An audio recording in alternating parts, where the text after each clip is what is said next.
Veteran cashes check. 2 years late. He once served this nation, but today, all he gets is suspicion. Then, without warning, without verification, the bank teller feeds the check into the shredder. As if it were garbage, he freezes. A lifetime of honor, gone in the cold sound of a paper shredder. But what no one expected was that just 5 minutes later, federal agents would storm into the bank. And from that moment, the system began to crumble. This isn't just a veteran story. This is a wake-up call. From Justice for Veterans, where no soldier fights alone. A warm, slow narration with reverent tone. His name is Walter Granger, 72 years old. A former Army sergeant, Walter served 3 tours in Iraq. He lost 2 brothers in arms, and part of his hearing, to protect what he always believed was justice. Now, he lives alone in a rundown home on the outskirts of Detroit. Leaky roof, peeling walls, but no complaints. Each morning he presses his shirt, makes a weak cup of coffee, and looks out through a window taped with a faded American flag. That morning he carefully placed the check in his wallet. A benefit check from the Department of Veterans Affairs. 2 years overdue. I'll fix the roof and visit my granddaughter. He smiled. But he didn't know that check was about to be treated like trash. A neutral narration with slight tension. Music shifts gradually. Walter adjusted his old baseball cap and slowly stepped out of the car. He straightened his collar, grabbed his worn folder, and walked into Consolidated Trust Bank, where he'd banked for 25 years. No greetings, no recognition. He stood silently in line. When his turn came, he offered a polite smile to the teller, a young woman named Brittany. "I need to deposit this check," he said, handing over documents and a frayed military ID. Brittany glanced briefly. A flicker of doubt crossed her eyes. She held up the check, turning it over. Her lips tightened. Then, without a word, she turned toward the shredder. Urgent, steady narration, layered with shredder sound. Intense soundtrack. No questions. No verification. Brittany stepped to the shredder and slid the check into its jaws. Walter flinched, leaning past the glass partition, shouting, "Wait! What are you doing?" Shrub. Shrub. Shrub. The check, the money he'd waited 2 years for, now lay in strips at the bottom tray. He froze, gripped the counter. His legs trembled. That was a government check. You had to verify. Brittany shrugged coldly. It looked off. Company policy. Other customers turned to look. A woman covered her mouth. Walter stared at the shredded paper. His voice cracked. You just shredded my honor. And no one knew what he was about to do next. Gritted, emotional tone, building tension. Background intensifies. Walter took a deep breath. His chest rose and fell. His hands shook, but his eyes were steady. He reached into his shirt pocket and pulled out a faded military ID, sliding it through the slot. This is my identity. That check was issued by the government. You had no right to destroy it. Brittany backed up, uneasy but clinging to protocol. Per internal guidelines, if we suspect. Suspect? Walter cut her off, his voice rising. I served this country. Lost hearing to a roadside bomb. And now I'm treated like a con artist? One customer started recording on their phone. Another whispered, "That's a veteran." Walter's voice tightened. I will not leave this place in silence. Firm, cold narration, icy tension in music. The office door swung open. A suited man emerged. His badge read, Malcolm Tate, branch manager. He looked at Walter, then Brittany. No sign of empathy. Mr. Granger, I've been informed. Our staff followed protocol upon detecting potential forgery. Walter contained his fury and presented documents from the VA and his military ID. Tate skimmed them, then pushed them back. We lack in-house tools for verification. If you wish to file a complaint, please do so in writing. A heavy silence fell. The entire lobby stood still. Walter's voice cut through the stillness. What about basic respect? Is that also shredded by protocol? And then he pulled out his phone. Slow, deep narration. Soft, melancholy music. Walter moved to the waiting bench. He sat down slowly, as though carrying the weight of a battlefield on his shoulders. His hands trembled as he opened his old wallet, now empty of any check. No one spoke. A woman glanced, then turned away. A young man stepped forward, but Malcolm Tate's glare stopped him. Walter touched the metal pinned to his collar. His fingers lingered, his eyes welled. I used to believe in rules, in this system. He pulled out his phone. On screen, Leonard Briggs, Deputy Secretary. He pressed call, and everything began to change. Low, deliberate narration, voice tightens with meaning, rising background score. After 2 rings, the line picked up. Walter?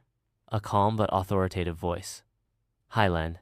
I'm sorry for calling out of the blue, but I need your help. Walter explained. The check, the humiliation, the way the bank treated him like a fraud. Silence on the other end. Then Leonard Briggs, Deputy Secretary of the U.S. Treasury, replied, Walter, I owe you, and I owe every man like you a fair shot. Don't leave. The call ended. Walter placed the phone on the table. No one in the bank knew that a storm was coming. Firm, intense narration, quick tempo, footsteps, and door open sounds, layered. 5 minutes later, the bank door swung open. 3 men in black suits walked in, flashing Treasury and Inspector General credentials. Without warning, they laid federal IDs on the counter. We're federal agents, branch manager, and involved staff meeting room. Now. Brittany turned pale. Malcolm Tate froze, lips tightening. Whispers spread among the customers. What's going on? Someone murmured. One agent nodded to Walter. Mr. Granger, thank you for calling. You can rest now. We'll handle it from here. Walter nodded, but didn't leave. He wanted to witness justice unfold himself. Crisp narration. Cool-toned background, taut like a drawn bowstring. Inside the small meeting room, Malcolm Tate sat upright, his expression blank. An agent asked, Explain your policy when a government check is suspected to be forged. Tate responded coldly, Employees are permitted to reject it. If deemed suspicious, they may destroy it. Was there verification? The agent interrupted. We have no in-house tools to verify that type of check, Tate answered flatly. The agent looked at him, then opened a file folder. But we do. He pulled out a copy of the check confirmed 100% valid by the federal system. Tate went speechless. Brittany gave a small gasp. Another agent flipped open a notepad. It appears the policy you've been protecting is exactly what failed from the start. Soft narration. Heavy silence. Audible breath and tension fill the air. Brittany sat curled at the end of the table, eyes red. I acted on instinct, she whispered. He didn't look like someone with money. Too old, too quiet. I thought it was fake, the agent asked firmly. Were you trained to judge authenticity by appearance? Brittany choked back tears. I was afraid of messing up, afraid of consequences, so I picked the fastest way out. You chose to destroy trust. Silence followed. The agent continued.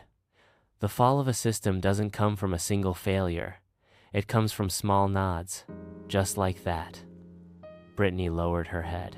Her tears hit the desk. Walter looked through the glass. His eyes weren't angry, just tired. Steady, commanding narration. Cold music sharpens the scene.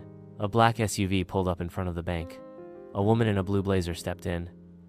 I'm Evelyn Sharp, Regional Director. Who's in charge of this branch? Malcolm Tate stood awkwardly. I am. Evelyn cut him off. You're suspended. Effective immediately. Before he could speak, an agent handed over internal disciplinary papers. Brittany stood frozen, eyes still red. Evelyn turned to her. And you, during the investigation, you're barred from customer contact. Your actions will be reviewed under federal regulation. No one argued. The system that ignored Walter now stood silent in front of him. And justice, finally, began to speak. Narration softens, closes warmly. Uplifting music fades and Walter's phone buzzed. He answered. On the other end, Leonard Briggs, Walter, the funds have been transferred directly into your account. All fees, damages, and penalties, the bank has assumed full responsibility. He looked up. A new employee stepped forward, nervous, offering a transaction receipt and a quiet apology. Walter said nothing. He just looked. Deep, calm, no longer angry, just exhausted. In the bank lobby, people stepped aside as he walked slowly through. Someone whispered, "That's Mr. Granger. He won." But Walter wasn't seeking to win. He only wanted to be treated right, as a human being. Slow, steady narration, soft music, like gentle light. Walter stepped outside the bank. The afternoon sun cast a golden glow on the stone steps. He paused, adjusting his collar. The light glinted off the small medal on his chest, old, but still gleaming. A young reporter followed. "Sir, how do you feel after all this?" Walter looked straight into the lens. No tears. Calm voice. "I didn't do this for me. I did it for those who've been dismissed, denied, and stayed silent forever." He turned, walking slowly toward the parking lot, and for the first time in years, he felt peace in his heart. Deep, reverent narration, music like the echo of history. Walter Granger never asked for privilege. He asked for one thing: justice. The same justice he once bled to protect. At Justice for Veterans, we believe no one who served their country should have to beg to be respected. A check can be shredded, but honor, no one has the right to destroy that. If you've ever witnessed a soldier, an elder, or even yourself being ignored in silence, comment, "Justice matters." Share this video, not just to tell a story, but to awaken a system. Because if one man, like Walter, can make a bank pause, imagine what we could do if we all spoke out.